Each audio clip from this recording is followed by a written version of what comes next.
cánceres metastásicos al pulmón y en casi todos los órganos son los más frecuentes. El cáncer de origen en el epitelio bronquial constituye el 95% de los casos de cánceres primarios, además de la neoplasia primaria, que son los carcinomas. Podemos encontrar carcinoides, sarcomas, linfomas y también podemos encontrar lesiones benignas del tipo de los amartomas, ¿no? Entonces, estas neoplasias epiteliales son muy importantes, así como en menor frecuencia hay tumores mesenquimatosos, ¿sí? Vamos a hablar del cáncer pulmonar propiamente dicho, que como hemos visto, constituyen el 95% de las neoplasias primarias, ¿ya? Tiene proporciones epidémicas. Realmente es la primera causa de mortalidad por cáncer en todo el mundo, sobre todo en el varón, y está en ascenso la mortalidad por este tipo de cáncer en la mujer. Es la tercera causa de muerte, todavía esto es válido, la tercera causa de muerte después del colon y mama en la mujer, ¿ya? En Estados Unidos, a partir del 2006, ya está tendiendo a ser la primera causa de muerte por cáncer en las mujeres también, el cáncer pulmonar, y el cociente varón-mujer, que antes era muy elevado a favor del varón, está disminuyendo. ¿Por qué? Porque las mujeres también están con un hábito tabáquico muy importante.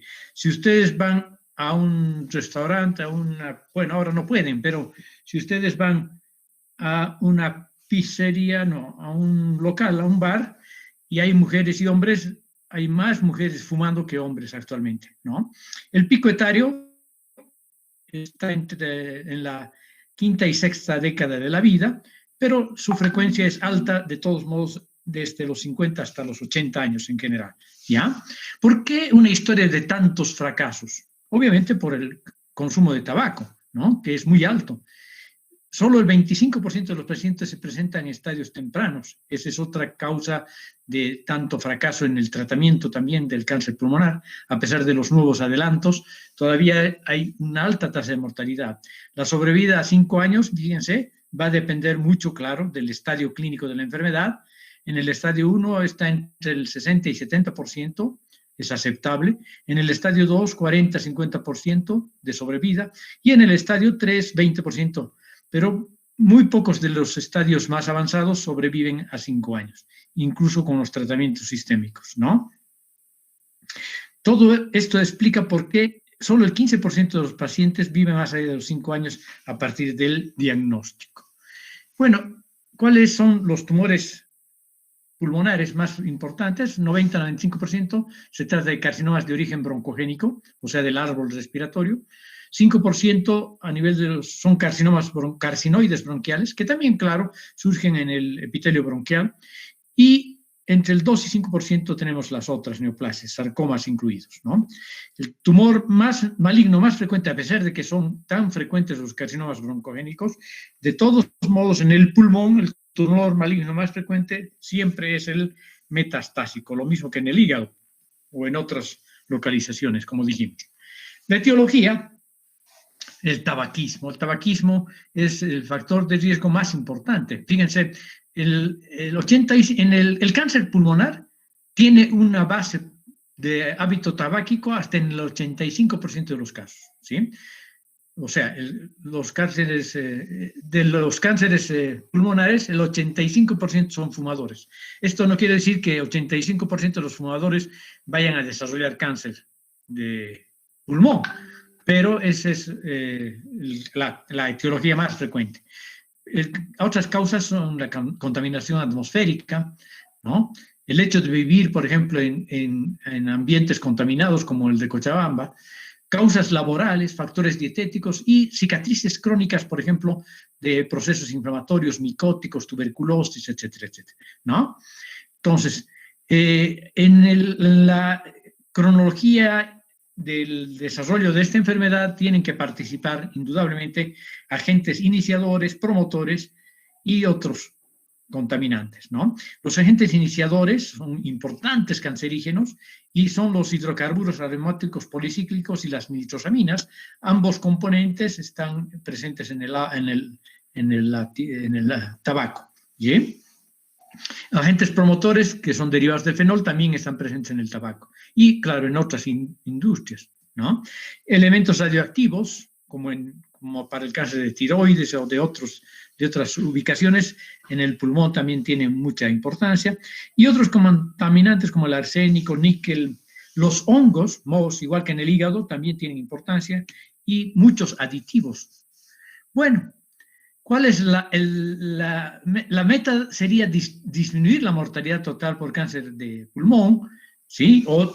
Y eso se conseguiría con el diagnóstico de esta neoplasia en estadios más tempranos, ¿no?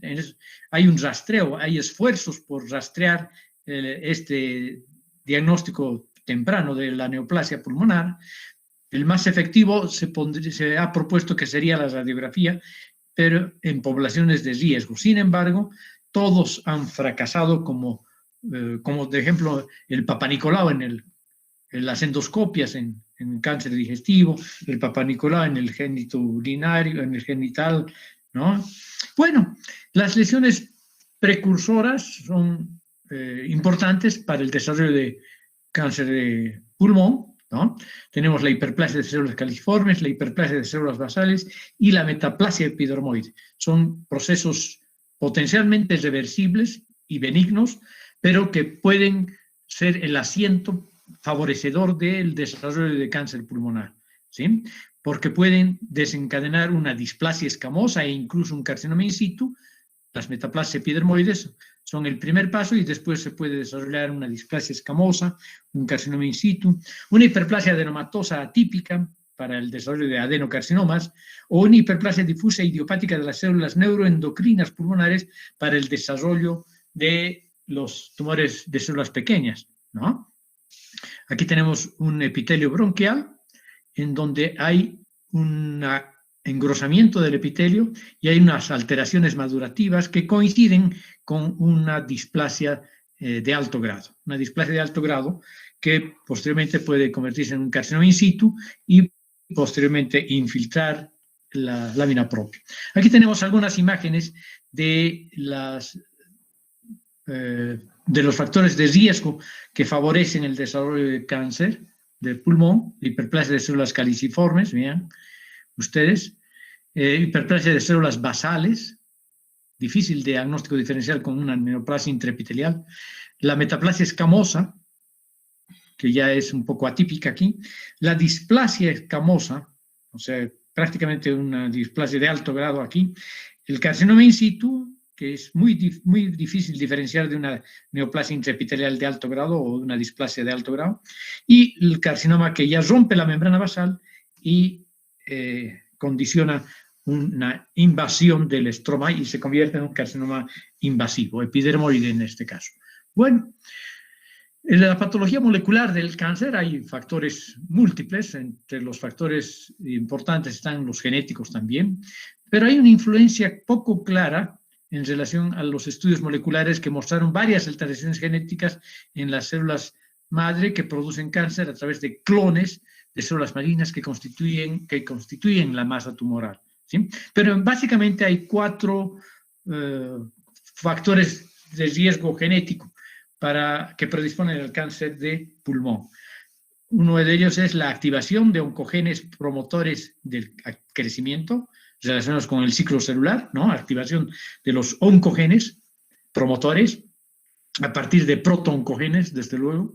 La inactivación de genes supresores tumorales, la producción de factores de crecimiento autocrinos, ¿sí? Y la predisposición hereditaria sin una particular alteración descubierta, ¿no?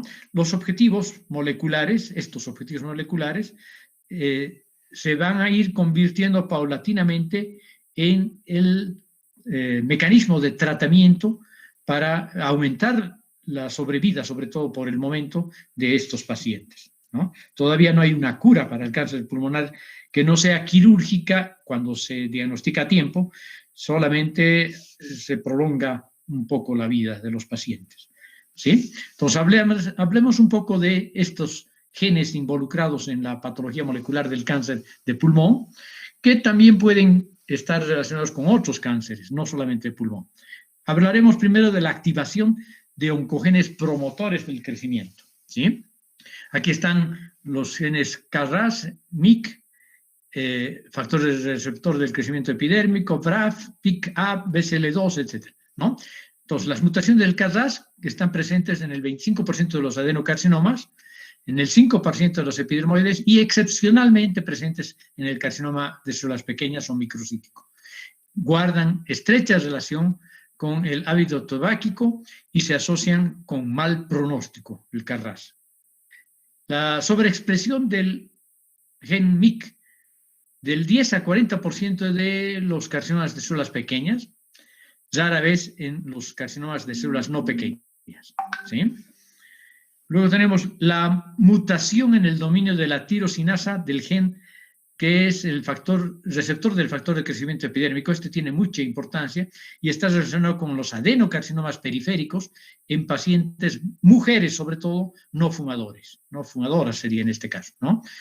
Bueno, las mutaciones en las familias BRAF y PIK3CA, la expresión excesiva del protoncogen BCL2 que codifica una proteína antiapoptósica que está expresado en el 25% aproximadamente de los carcinomas epidermoides y en el 10% de los adenocarcinomas.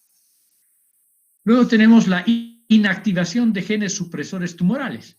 Varios genes supresores tumorales se han identificado, sobre todo a nivel del brazo corto, pequeño del cromosoma 3, ¿sí? Aquí tenemos al P53 y al retinoblastoma.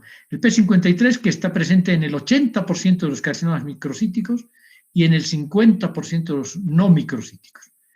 El gen del retinoblastoma en más del 80% de los microcíticos y en el 25% de los no microcíticos. También hay genes promotores tumorales adquiridos que causan la pérdida de la función normal de los genes supresores tumorales que regulan el crecimiento celular. Aquí están el P16 y el famoso gen RASFIA.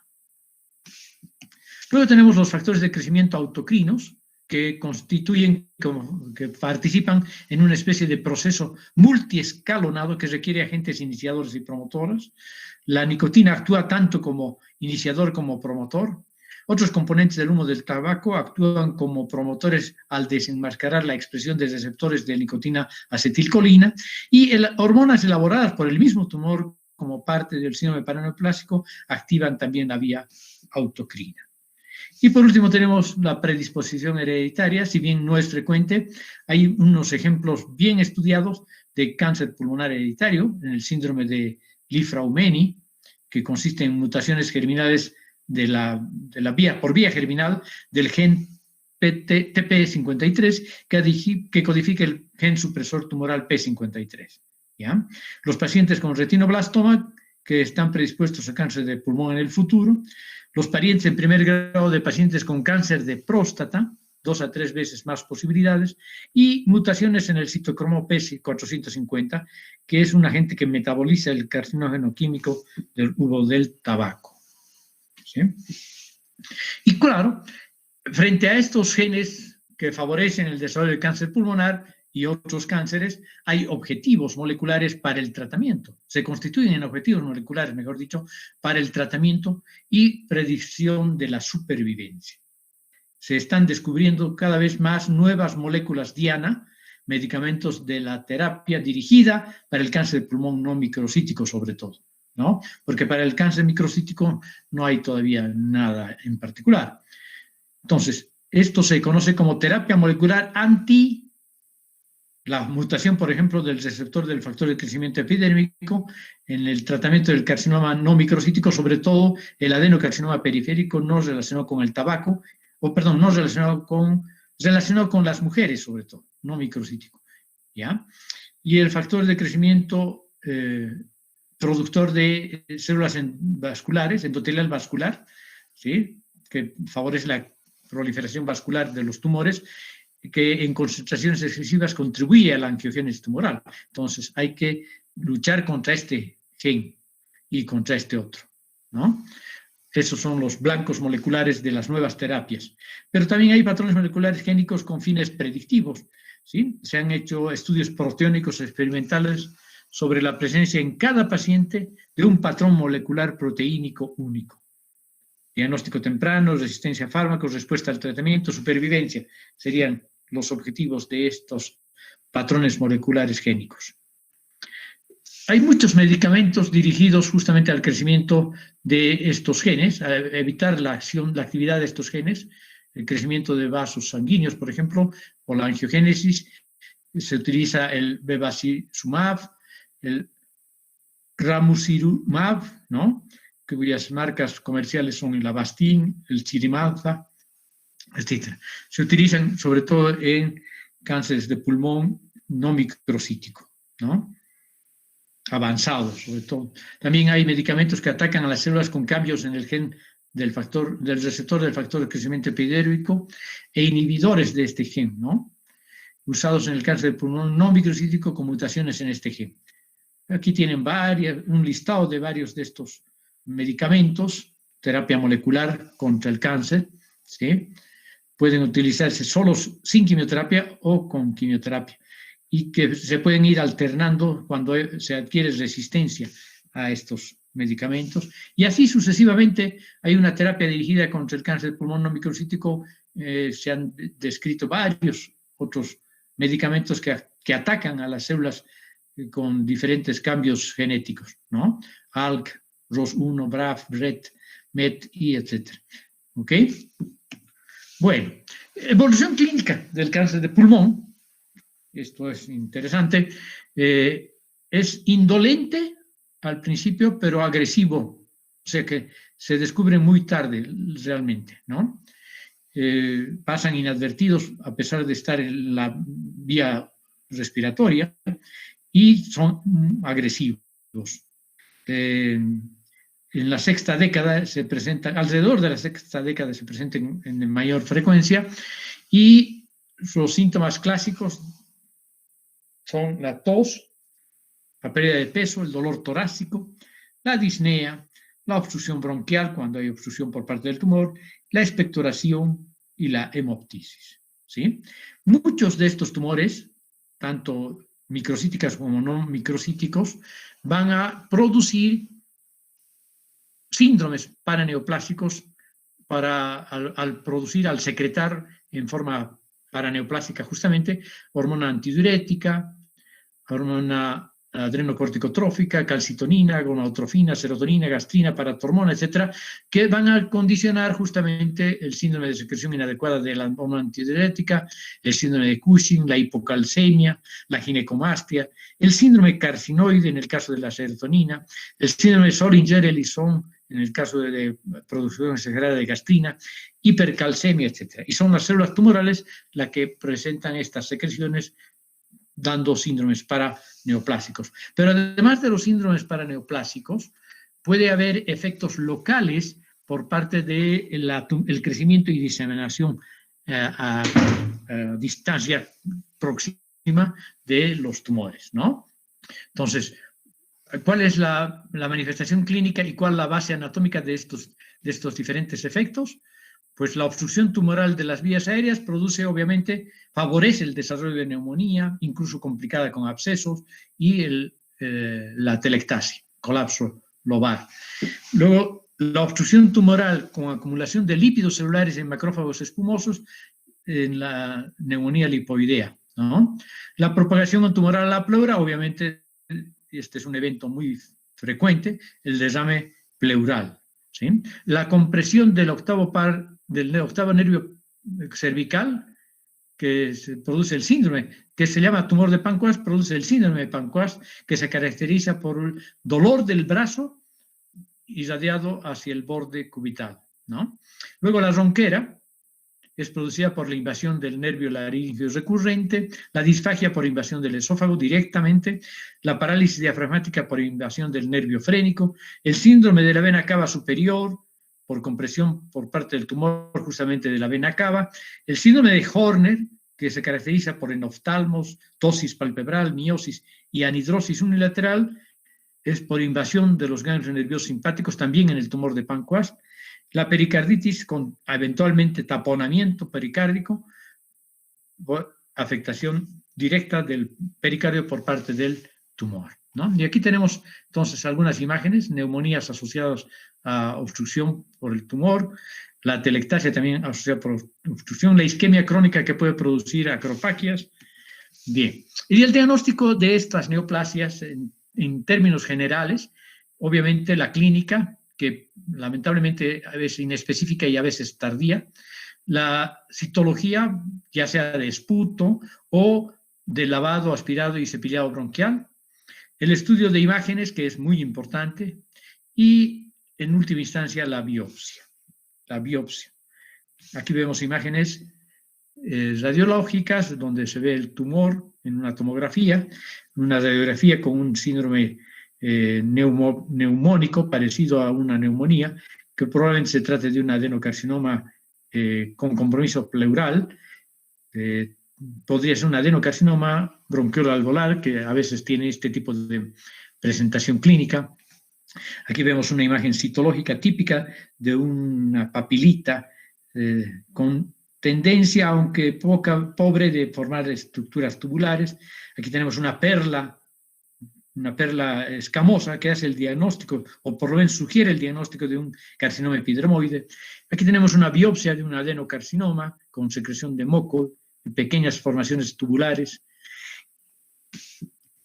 Bueno, la clasificación histológica que actualmente se maneja es la de la OMS, ¿no?, del carcinoma broncogénico, y vamos a decir que son 5 categorías: el carcinoma epidermoide, que tiene una incidencia entre el 25 y 40% de los casos, el adenocarcinoma 25 a 30 algunos autores, 25 a 40 otros autores. No se olviden que está en ascenso en su frecuencia el adenocarcinoma, y sobre todo en las mujeres. Después tenemos el carcinoma de células pequeñas, que constituye el 20 a 25% de los casos de cáncer broncogénico. El carcinoma de células grandes, entre el 10 y 15%, y el epidermoide combinado con adenocarcinoma o mixto. ¿Sí? Entonces, el adenocarcinoma puede clasificarse además en bien diferenciado, pobremente diferenciado y moderadamente diferenciado, y el adenocarcinoma en bronquial y bronquiolo-alveolar, acinar, papilar, sólido con formación de moco, el bronquial clásico. El bronquiolo-alveolar, si está en una etapa de crecimiento lepídico solamente, sin compromiso vascular ni pleural, entonces puede considerarse como un adenocarcinoma in situ. Pero si ya hay compromiso vascular o pleural, ya es un carcinoma propiamente dicho, un adenocarcinoma de esta naturaleza, bronquiolo-alveolar. Luego tenemos el carcinoma de células pequeñas, se subclasifica en avenular o linfocitoide, de células intermedias poligonales y mixto, ¿no? Que no se trata de que hayan células pequeñas y intermedias, sino que está combinado con un carcinoma epidermoide. Y el carcinoma de células grandes probablemente sea un fenómeno de desdiferenciación de los anteriores, del epidermoide y del adenocarcinoma. Está formado por células grandes y células gigantes, incluso células claras, y el epidermoide combinado con adenocarcinoma, mezclando estas dos características de crecimiento. ¿Sí? Aquí tenemos una clasificación histológica: carcinoma epidermoide, carcinoma de células pequeñas, adenocarcinoma de células grandes, adenoescamoso, con elementos pleomórficos, tumor carcinoide y tipo carcinoma de glándulas salivales. Y este es un poco frecuente, pero hemos visto, incluso en Cochabamba lo hemos visto, este carcinoma de células parecidas a glándula salival. Es también de origen broncogénico, ¿no? Bueno, hay variedades de carcinomas en cada uno de estos grupos. Vamos a hablar primero del carcinoma epidermoide. Tiene una estrecha relación con el tabaquismo, es central, broncocéntrico y por lo tanto de crecimiento central a nivel del hilo pulmonar y o sus proximidades, más frecuente en varones. Lesiones. Una característica interesante de estos tumores es que pueden ulcerarse frecuentemente, tienen esta coloración blanco-grisáceo, tienen consistencia firme, pero como les decía, una característica interesante es que pueden cavitarse, ¿ya? penetran la pared bronquial e invaden el parénquima adyacente, es su historia natural clásica. ¿Sí?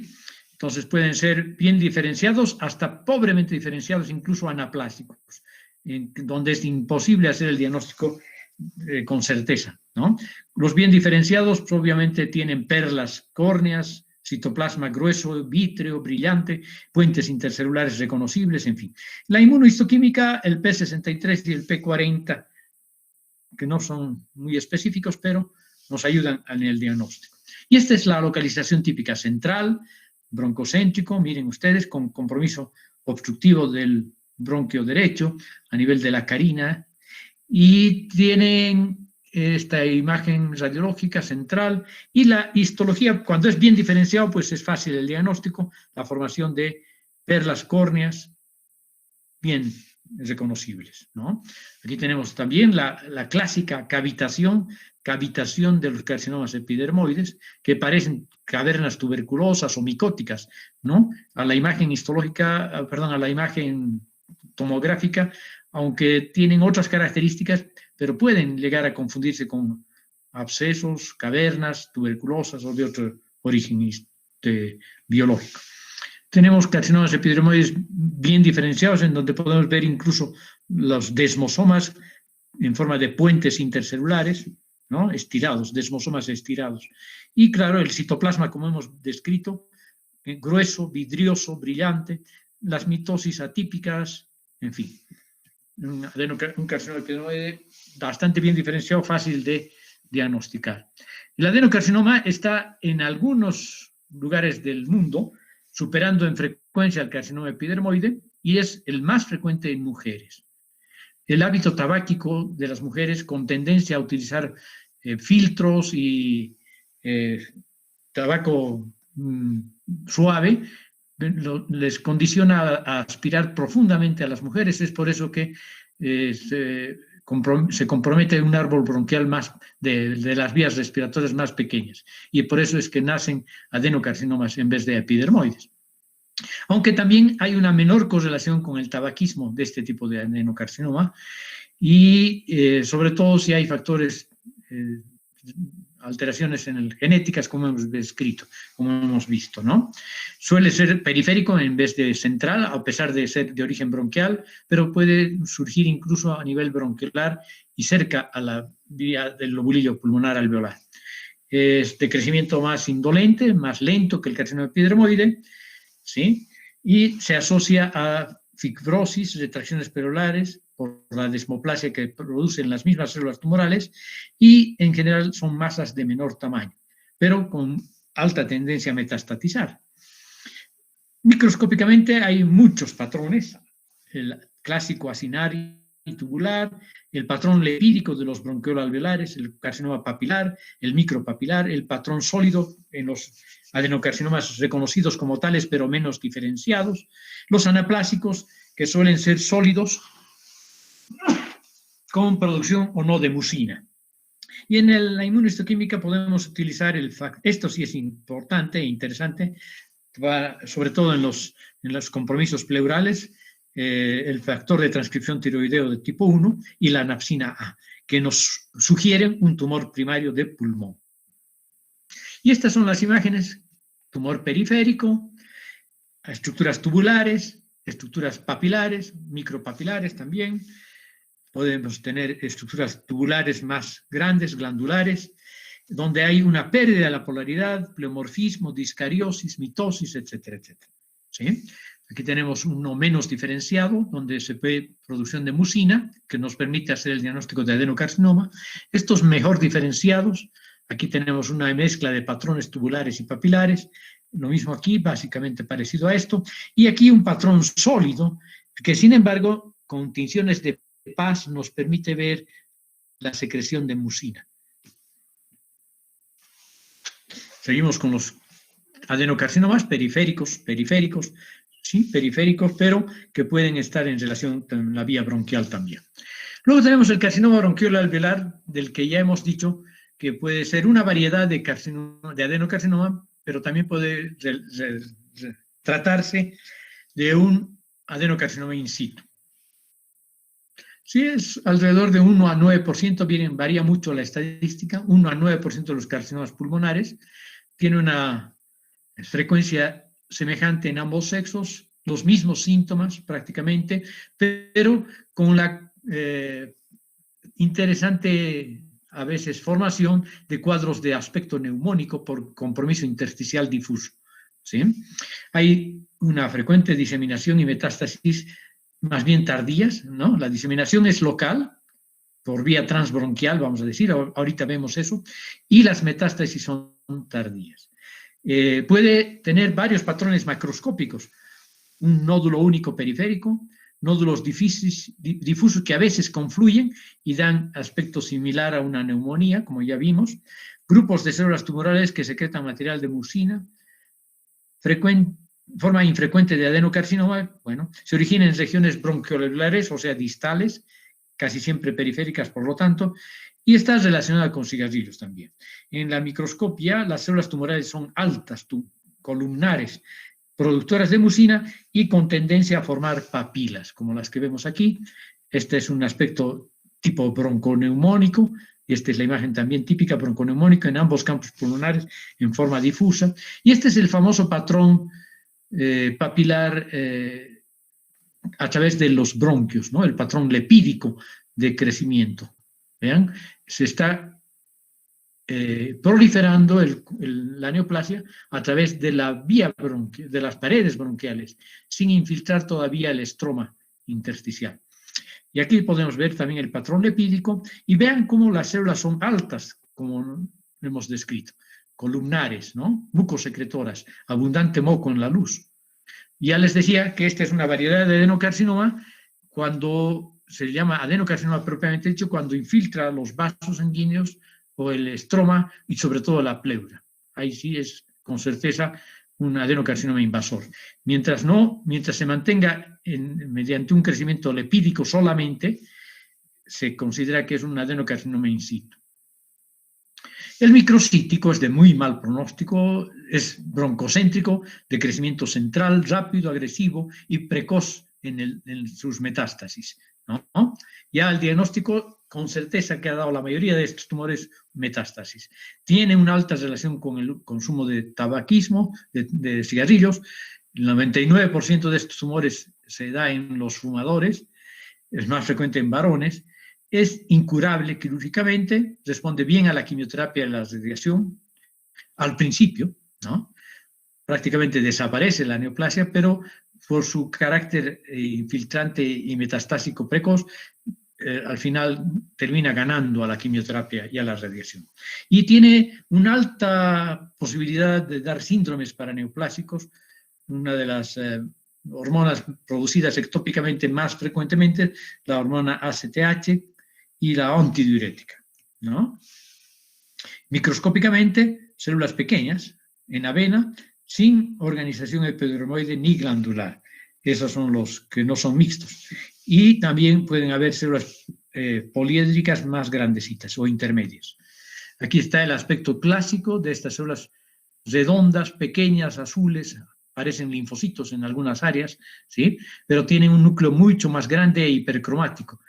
En realidad se llaman células pequeñas, pero a pesar de ser consideradas como células pequeñas, incluso linfocitoides, tienen un tamaño de 2 a 3 veces mayor que los linfocitos, ¿sí?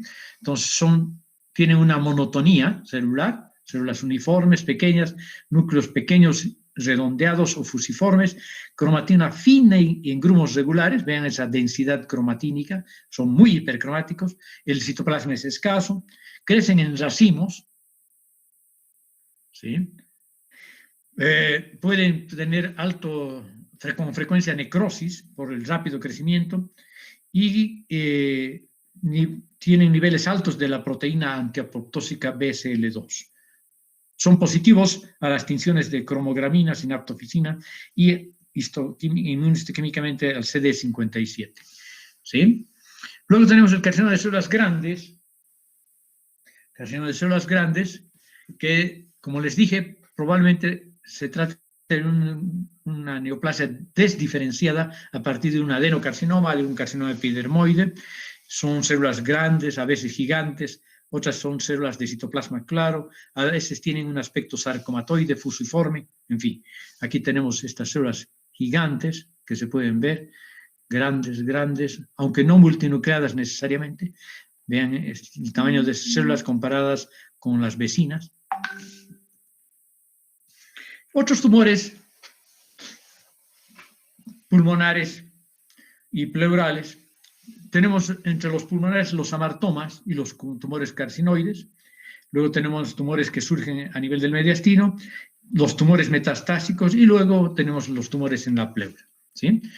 Vean ustedes, aquí tenemos en estas imágenes un pulmón comprometido por múltiples monedas metastásicas, ¿no? Vean, esta es la imagen típica de las metástasis numulares, en forma de moneda, múltiples. Este pulmón está casi lleno de metástasis. Ya la capacidad pulmonar ha debido estar francamente reducida. Sí, aquí tenemos la imagen histológica de la neoplasia metastásica. Bueno, veamos los amartomas. Como ven ustedes aquí, son neoplasias nodulares, circunscritas, benignas, relativamente frecuentes. ¿Sí? El hecho de que sean bien circunscritas hace que sea relativamente fácil, todo es relativo en medicina, relativamente fáciles de distinguir de las neoplasias infiltrantes que acabamos de describir, ¿no? Están formadas histológicamente por lo que ustedes están viendo aquí, componentes no del tejido respiratorio, pero convertidos en tumor, en neoplasia, ¿sí? Bueno, no en neoplasia verdadera, en amartoma, tejido fibrocolagenoso, de origen mesenquimatoso y componentes, ¿no? Componentes mesenquimatosos, puede haber grasa, como aquí vemos, vasos sanguíneos, obviamente, ¿sí?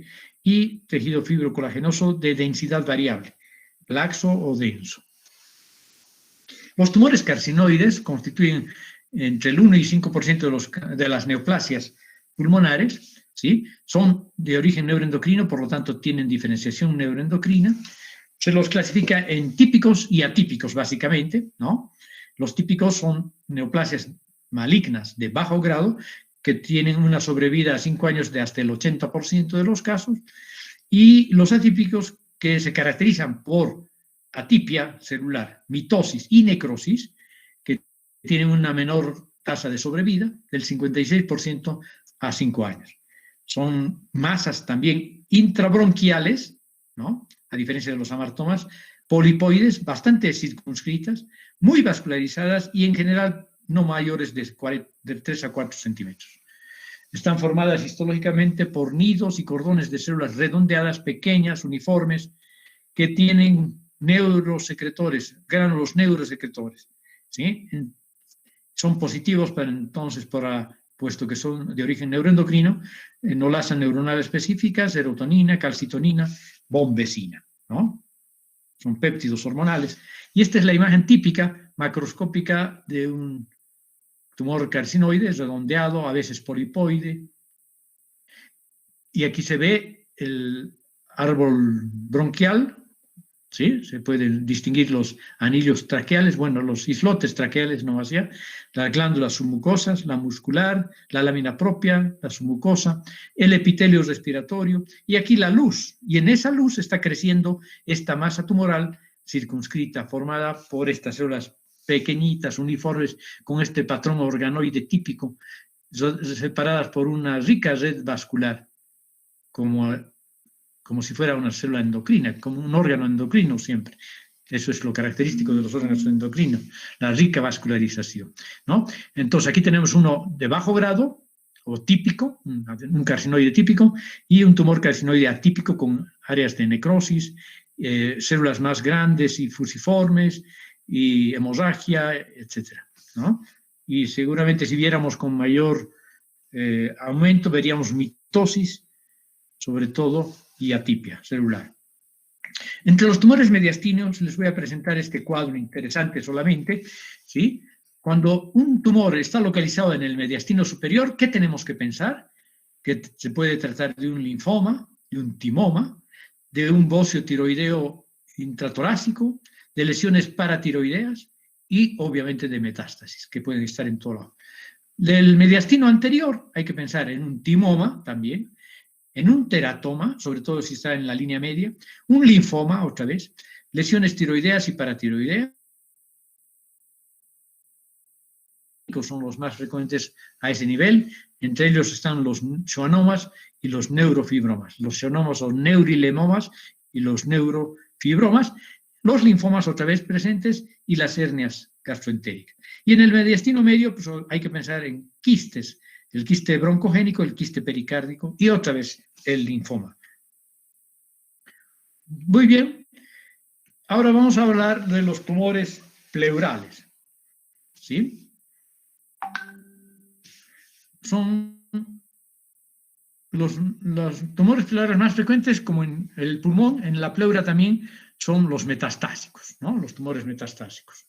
Y el edema, el derrame pleural es un evento casi 100% asociado a estas metástasis o a estos tumores primarios de la pleura, ¿ya? Bueno, básicamente los tumores primarios de la pleura, porque obviamente después de las metástasis hay también tumores primarios. Los tumores primarios de la pleura están el tumor fibroso solitario y el mesotelioma. El mesotelioma que es maligno. Antes al tumor fibroso solitario se le llamaba mesotelioma benigno, pero es mejor utilizar esta terminología. Tumor fibroso solitario que es localizado, que no invade o rara vez lo hace, que es benigno, que no está relacionado con la exposición al amianto, al asbesto, y que la resección es habitualmente curativa.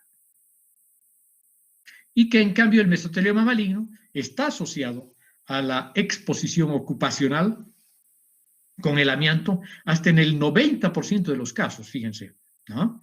Solo el 20% de los casos tiene asbestosis pulmonar descubierta, incluso en las autopsias.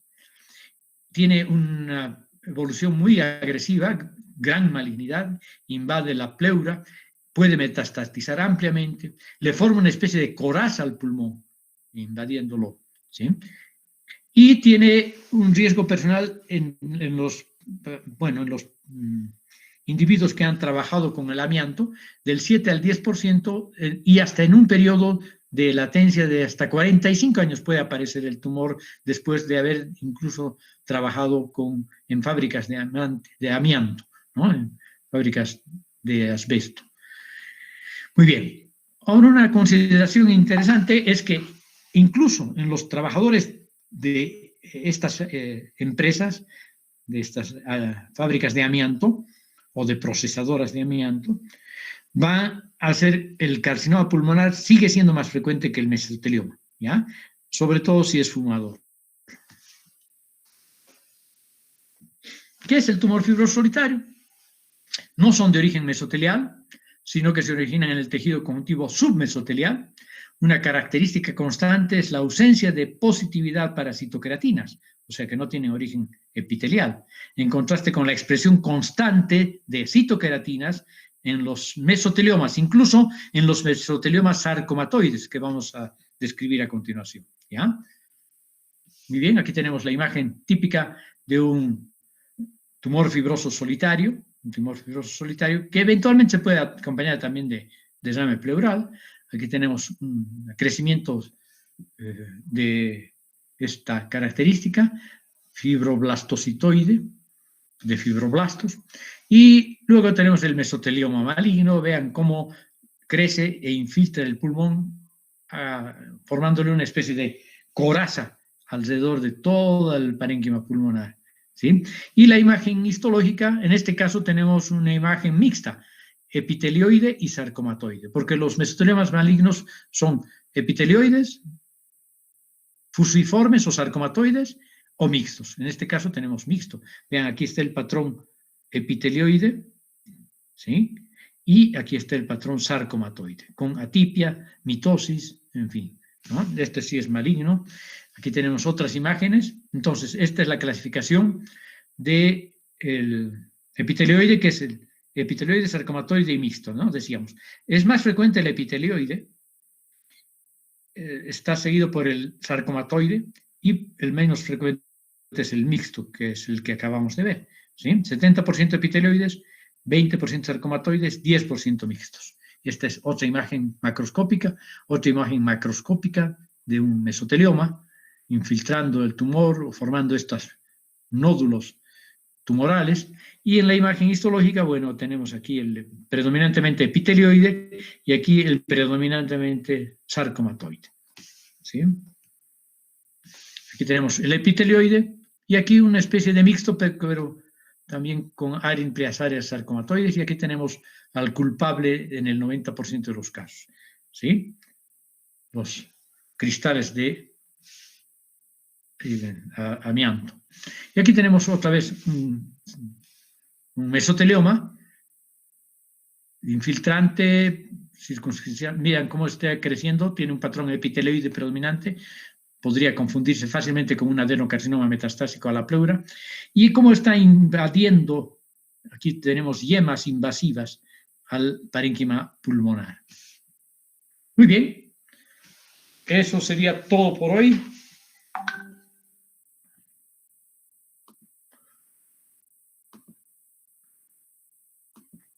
Gracias, doctor. Un gusto. Nos vemos. Ojalá que les deseo suerte, que mañana les vaya mejor que el anterior día. ¿Sí?